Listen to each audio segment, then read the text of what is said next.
Are modern racing games not chaotic enough for you? Well, don't worry. There's absolutely a solution. However, in order to discover that solution, we have to take a trip back in time to when this game was not only first released, but when the racing game landscape looked very, very different. One of the biggest questions you get asked when it comes to racing games today is people will ask you, oh, is it realistic or is it arcade or is it a simulation or an arcade game? And then what usually follows that is some sort of statement along the lines of, well, I only play simulation games, I don't like anything that isn't realistic.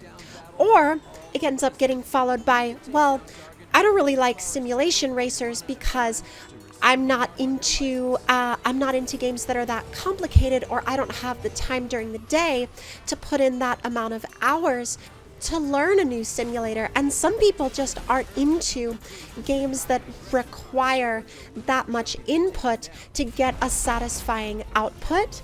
Whereas arcade racers, you can pick them up whenever, and whether you have 20-30 minutes or 2 or 3 hours, you can still get a lot of enjoyment out of them. Now, as I record this video, Burnout Paradise was originally released in January of 2008, which puts the initial release of this game 14 years ago. Holy crap, I'm old! And yet, when you actually sit down and put in some time with this game, it doesn't feel, sure, there are elements of it that feel a little dated. There are elements of the exploration of the world that feel a little dated, and maybe the map is a little small in comparison to modern open world racers. But there are so many elements to this game that genuinely make it worth going back and playing again, despite the fact that it is a 14-year-old game world. It is a 14-year-old game experience.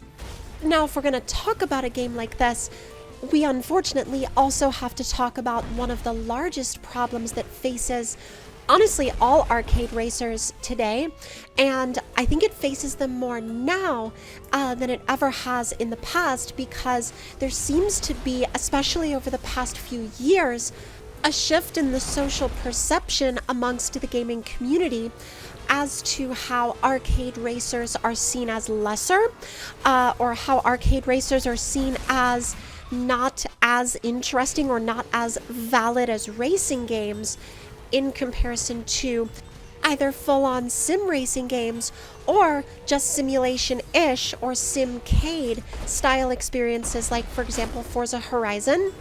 And honestly, there's a lot of people that have played Horizon 4 and 5 that honestly were not even playing games when Burnout Paradise actually released. Now, I remember playing Burnout Paradise on initial release. I bought this game right when it came out. And sure, I may date myself a little by saying this, but the racing game landscape prior to Forza Horizon was honestly very different. Now, I'm not saying whatsoever that there's anything wrong with the Forza Horizon games or the Forza Horizon series in general. I'm more speaking to the fact that before those games were sort of the powerhouse of the open world racing genre, the landscape just honestly looked very different. Because if you think about it, honestly, back when this game released, sort of the landscape we were dealing with was you had arcade racers like this, but you also had, I guess, in the shoes that Forza Horizon was going to step into, you had games like Test Drive Unlimited, which was a very, very different type of experience when compared to something like this game. But honestly, the more I think about it, the more I'm unsure as to whether or not a game like this honestly would actually work in today's racing game landscape. And the reason I say that is because there's such an emphasis today on whether or not you do certain things in your game, or whether or not your game actually has a certain amount of things it can offer.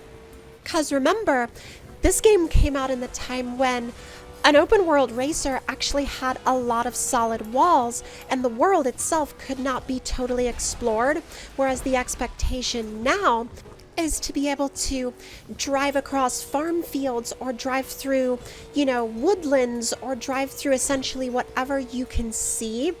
And I think that that is so expected now in today's modern open world landscape that honestly, it would be really, really hard in terms of like a hard sell to get people on board with a world that had that many restrictions and honestly walls, because whether they are visible or not visible, a world like this has a lot of walls, and there is a specific area that is designated for you to drive.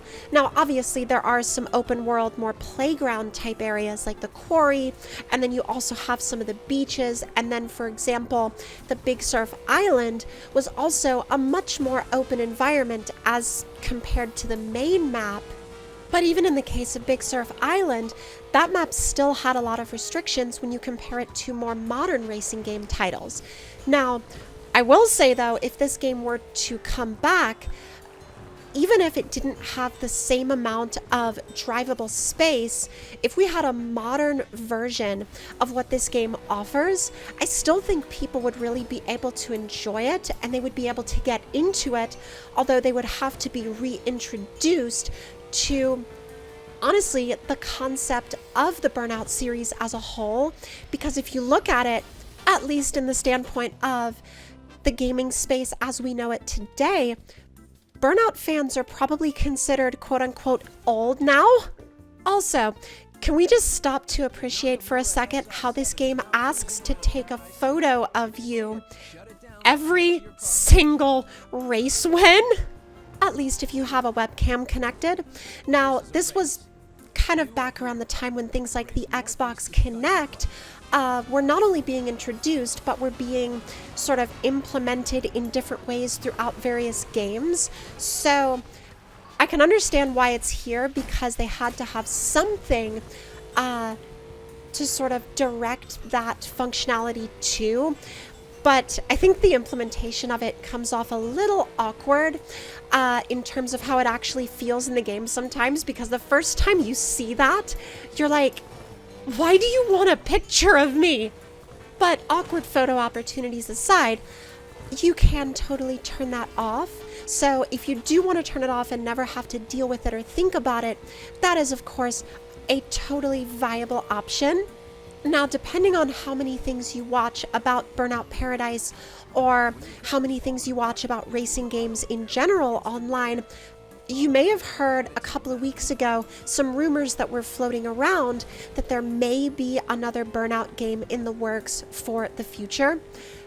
And honestly, while I would love to see that happen, I feel like we have to take it with a grain of salt and also at the same time understand that those are absolutely 100% just rumors as of right now. Because remember, the follow-up, quote-unquote follow-up, at least in air quotes, to Burnout Paradise was Need for Speed Most Wanted 2012. And while Most Wanted 2012 was absolutely an incredible game, and I had a lot of fun with it, it received a lot of flack from various areas of the community because a lot of people did not see it as a Need for Speed game due to its similarities to the Burnout franchise. Now, whether or not that is a just criticism is entirely up to you, and that's an entirely individual viewpoint. I can't tell you to have one viewpoint or another because that's obviously entirely subjective. However, what Most Wanted 2012 did do, or at least what it did in the racing game landscape, I keep saying the word landscape and I'm not sure why, but in terms of the overall racing landscape, Most Wanted 2012 essentially gave us a new world with very Burnout Paradise-esque physics and gameplay dynamics, and then of course licensed cars. And licensed cars are important because obviously the Burnout franchise has never really had them. Now, it makes sense as to why it's never had them, because the entire game is about absolutely smashing the crap out of your cars, which I don't imagine automotive brands are all that fond of. And again, if we look at Most Wanted 2012, that's probably about as far as car manufacturers would allow someone to go in terms of crash physics with their licensed vehicles. Because again, I mean, look at GTA as well. You're not really gonna find car licensing for a game like that.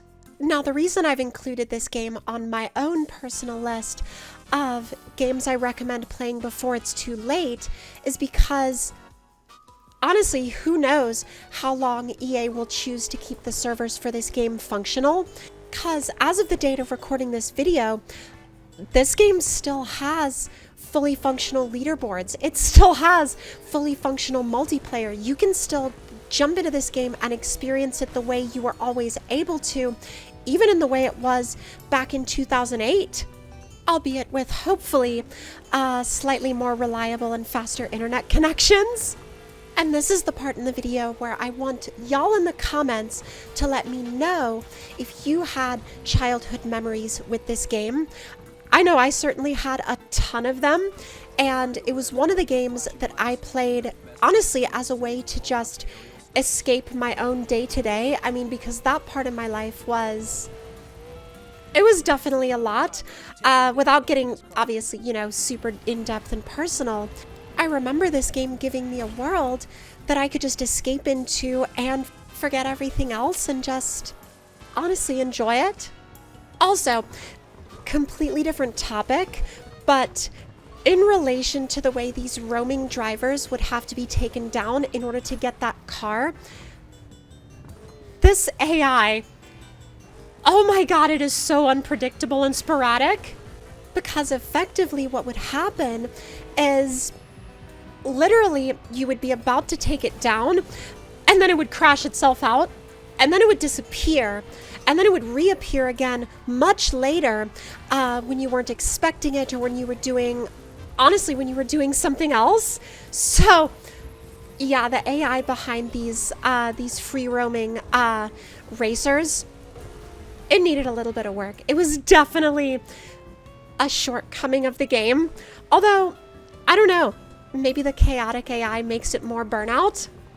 But if you have the option to go back and play this game, honestly, I can't promise any specific outcomes because I don't know what games you personally enjoy, but I can definitely guarantee that you'll get at least a good few hours of honestly just laughter and genuine enjoyment out of it, because this was never a game to take seriously.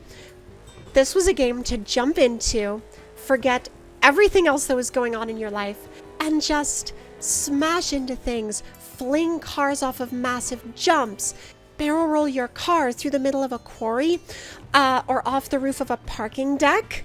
And if that doesn't sound like a blast to you, honestly, I don't know what does. But if y'all enjoyed this return, or rather revisit, to Burnout Paradise, let me know your thoughts and opinions in the comments down below on why I think you should absolutely play this game before it's too late. But with that being said, I hope y'all enjoyed, and I'll see y'all in the next one.